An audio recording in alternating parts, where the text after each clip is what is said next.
Dear students, मैंने आपको solution and colligative property का पूरा नोट्स प्रोवाइड करा दिया है और साथ ही साथ इसके पूरे लेक्चर को दो पार्ट में, पार्ट 1 तथा पार्ट 2 में यूट्यूब पे लोड कर चुका हूँ, जिसका लिंक मैं आपको भेज चुका हूँ। मैंने आप लोगों को यह निर्देश दिया था कि पूरे नोट्स को अच्छी तरह से पढ़ लें और लेक्चर के द्वारा उसको समझ लें। उम्मीद करते हैं कि आप लोग पूरे नोट्स को पढ़ चुके होंगे और लेक्चर के द्वारा इसको समझ चुके होंगे। मैंने ये भी आप लोगों को कहा था कि अगर किसी मेरे विद्यार्थी को ऐसा लगता है कि कोई टॉपिक समझ में नहीं आ रहा है या बुक्स में कोई ऐसा टॉपिक लग रहा है जो मेरे लेक्चर में या नोट्स में नहीं है, या कोई ऐसा टॉपिक लग रहा है जो लेक्चर में तो है लेकिन समझ में नहीं आ रहा है, यानी मेरे कहने का मतलब है कि सॉल्यूशन एंड कॉलिगेटिव प्रॉपर्टी में कोई भी क्वेश्चन हो, कैसा भी क्वेश्चन हो, अगर आपको डाउट लग रहा है तो व्हाट्सएप के माध्यम से मुझे सूचित करें। परंतु केवल सोनू के अलावा मुझे किसी का डाउट नहीं प्राप्त हुआ है। सोनू ने एक दो क्वेश्चंस राइज किए हैं जिसको मैं बोर्ड पर अभी एक्सप्लेन करना जा रहा हूं। तो अगला वीडियो आपके डाउट क्लास का वीडियो है, बहुत ही छोटा टॉपिक है, इसलिए ज़्यादा समय आप लोगों का नहीं लूँगा। तो अगला जो वीडियो रहेगा वो आपका बोर्ड पर रहेगा और मैं सोनू के डाउट को क्लियर करने की कोशिश करूँगा। साथ ही बाकी अन्य विद्यार्थियों से पुनः अनुरोध करता हूं कि अगर अभी भी कोई समस्या है तो मुझे व्हाट्सएप के माध्यम से सूचित करें ताकि अगले वीडियो में मैं उनके डाउट को क्लियर कर सकूं। धन्यवाद।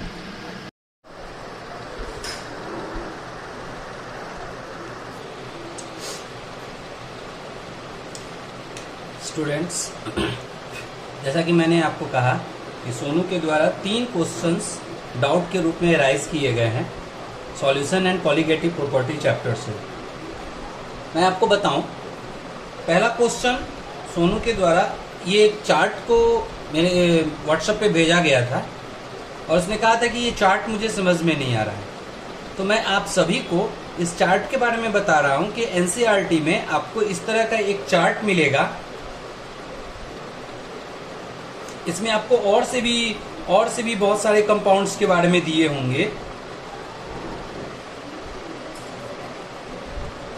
और इस चार्ट में आपको केवल वैल्यू दिया गया है। जैसे वाटर का बॉइलिंग पॉइंट हम लोग जानते हैं कितना होता है, 100 डिग्री सी प्लस इसमें 273 केल्विन जोड़ दीजिए तो कितना होगा, 373 kelvin. This is the boiling point of water. Freezing point of water हम लोग जानते हैं कितना, 0 डिग्री सी। इसमें 273 जोड़ दीजिए, कितना होगा, 273 केल्विन होगा। इसका मतलब ये जो चार्ट आपको दिया है ये वैल्यू वाटर का बॉइलिंग पॉइंट है, ये वैल्यू वाटर का फ्रीजिंग पॉइंट है, ये वैल्यू इथेनॉल का बॉइलिंग पॉइंट है, ये वैल्यू इथेनॉल का फ्रीजिंग पॉइंट है। Now Kb and Kf, Kb और Kf के बारे में हम आपको बताए थे। याद कीजिए, चैप्टर आप लोग पलट के देखेंगे, पिछले नोट्स को पढ़ेंगे या पिछले लेक्चर्स को देखेंगे तो आपको पता चलेगा। Kb को कहते हैं मोलल एलिवेशन कांस्टेंट और Kf को कहते हैं मोलल डिप्रेशन कांस्टेंट। हर सब्सटेंस के लिए Kb और Kf का वैल्यू अलग अलग होता है, डिफर हो सकता है। ये चार्ट आपको ये बताता है कि किस कंपाउंड का मोलर एलिवेशन कांस्टेंट कितना है और मोलर डिप्रेशन कांस्टेंट कितना है। हो सके तो एक आध एग्जांपल्स आप लोग याद करके रखेंगे, खासतौर पे वाटर और इथेनॉल जरूर याद करके रखेंगे कि किसका Kb और Kf का वैल्यू कितना है, ताकि जब आपको न्यूमेरिकल्स बनाने का मौका मिले तो आपको ये वैल्यू अगर याद रहेगा तो न्यूमेरिकल्स बनाने में आसानी होगा।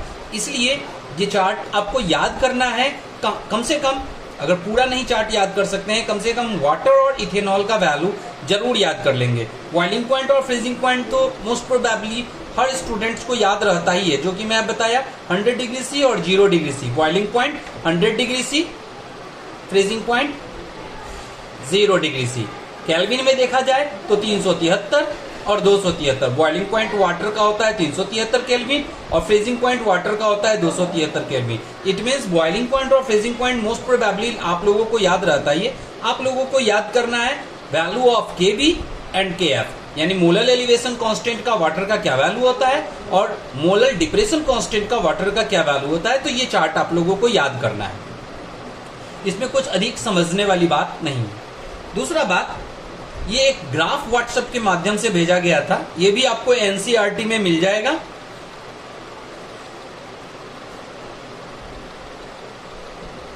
जब आप फ्रीजिंग पॉइंट वाला टॉपिक पढ़ेंगे तो फ्रीजिंग पॉइंट वाले टॉपिक में आगे में आपको ये एक चार्ट, ये एक ग्राफ आपको मिलेगा खींचा हुआ। तो ऐसा पूछा गया था कि ये ग्राफ समझ में नहीं आ रहा है, तो ग्राफ समझना बहुत आसान है। हम आप लोगों को पढ़ाए थे कि किसी भी सॉल्यूशन का freezing point of solution less than होता है फ्रीजिंग पॉइंट ऑफ सॉल्वेंट। ये आप लोग को पढ़ा चुके हैं। यहां पर आपको ये दिखा रहा है कि ये ग्राफ अगर आप लोग देखें तो ये ग्राफ होता है फ्रोजन सॉल्वेंट का। अगर कोई सॉल्वेंट फ्रीज रूप में है, सॉलिड स्टेट में है, तो उसके वेपर प्रेशर के लिए ये ग्राफ बनाया गया।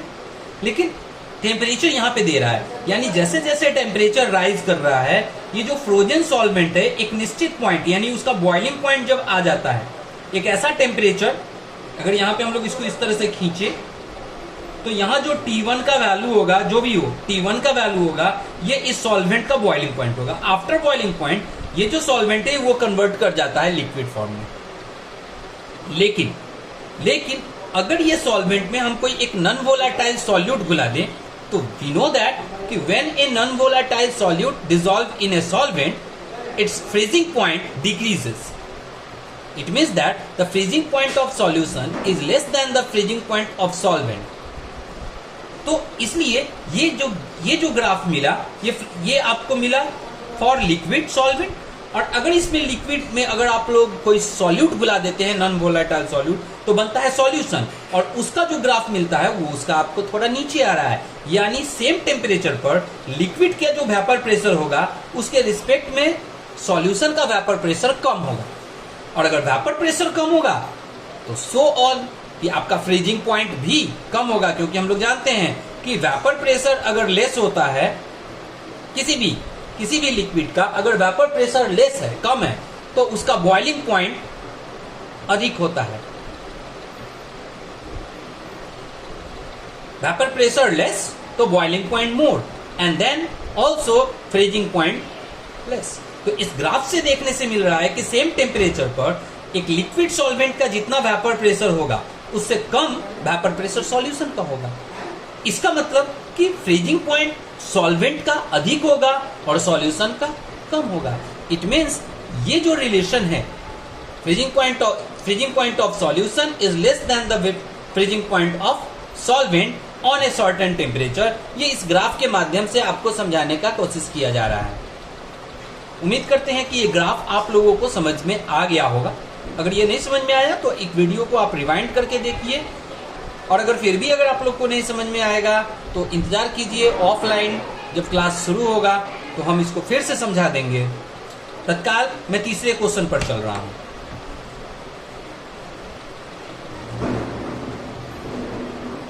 एनसीईआरटी का बुक जब आप लोग पढ़ेंगे, जैसा कि सोनू ने पढ़ा है, तो एनसीईआरटी के बुक में आपको एक टॉपिक मिलेगा,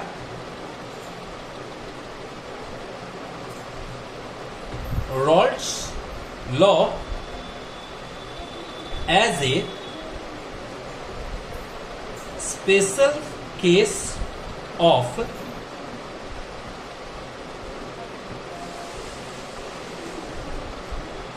हेनरीज लॉ। इस टॉपिक में यह कहने का कोशिश किया जा रहा है कि रॉल्ट लॉ को भी हम लोग हेनरी लॉ के जैसा कह सकते हैं, यानी रॉल्ट लॉ हेनरी लॉ का एक स्पेशल केस है। इसको समझने के लिए आप लोग ये समझिए कि हम आप लोगों को हेनरीज लॉ में क्या पढ़ाए थे। आप लोग जब पीछे चैप्टर पलट करके देखेंगे, मेरा पिछला वीडियो जब देखेंगे, सॉल्यूशन एंड कॉलिगेटिव प्रॉपर्टी का पार्ट 2 वीडियो जब आप लोग देखेंगे तो उसमें आपको हेनरीज लॉ मिल जाएगा और नोट्स में आपको ये लिखा हुआ मिलेगा। हेनरीज लॉ में आप लोग याद कीजिए, एक फॉर्मूला मैंने आपको लिखाया था P is equal to KH into X, where P क्या है? प्रेशर, KH क्या है? हेनरीज कांस्टेंट, हेनरीज कांस्टेंट, और X क्या है? Mole fraction, mole fraction. याद कीजिए जब मैंने आप लोग को पढ़ाया था रॉल्ट्स लॉ फॉर बाइनरी सॉल्यूशन, आप लोग पीछे चैप्टर पलट करके नोट्स देख सकते हैं, मेरे पीछे पिछले वीडियो का लेक्चर देख सकते हैं जिसमें मैंने आपको रॉल्ट्स लॉ फॉर बाइनरी सॉल्यूशन पढ़ाया था। उसमें मैंने आप लोग को फॉर्मूला पढ़ाया था PA is equal to PAO into XA, where P क्या था? प्रेशर था, XA क्या था? मोल फ्रैक्शन था, और PAO क्या था? ओरिजिनल वेपर प्रेशर था।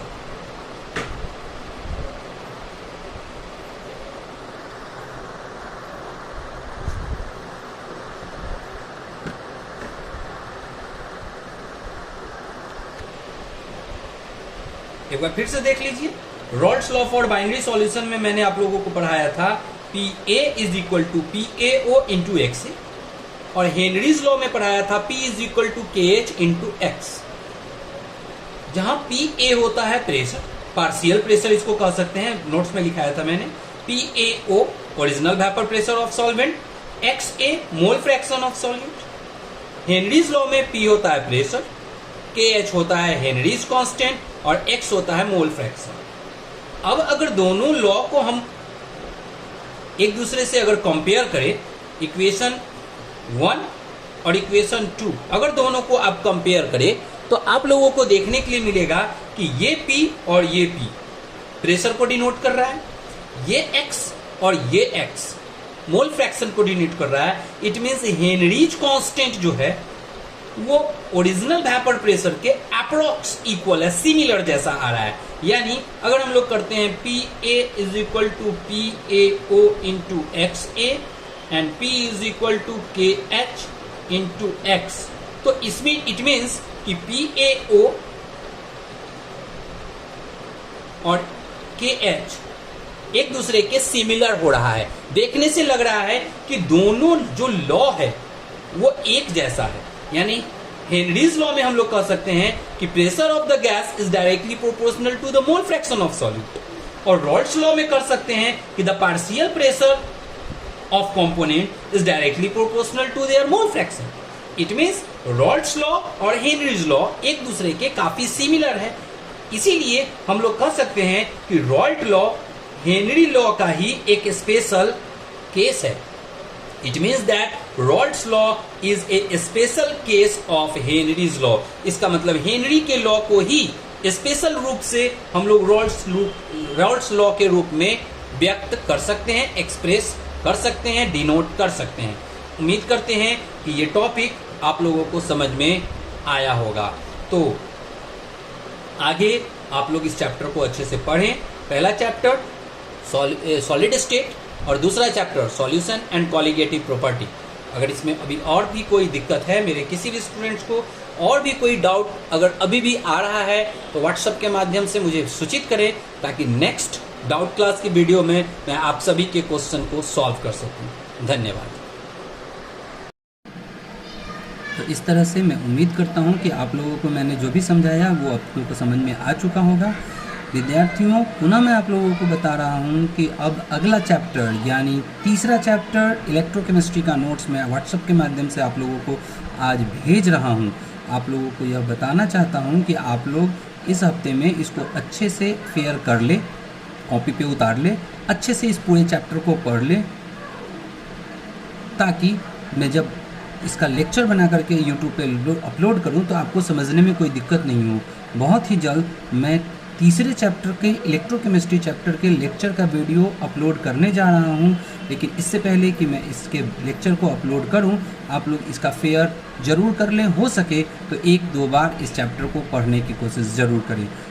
नहीं समझ में आएगा तो लेक्चर में मैं उसको क्लियर करने की कोशिश करूँगा। साथ ही साथ चैप्टर 1 और चैप्टर 2 में अगर किसी को कोई डाउट अभी भी राइज हो रहा है तो व्हाट्सएप के माध्यम से मुझे सूचित करें, ताकि मैं डाउट क्लास का वीडियो बना करके उसको यूट्यूब पे अपलोड करूं और आप लोगों के सारी दिक्कत को हल करने की कोशिश करूं। धन्यवाद।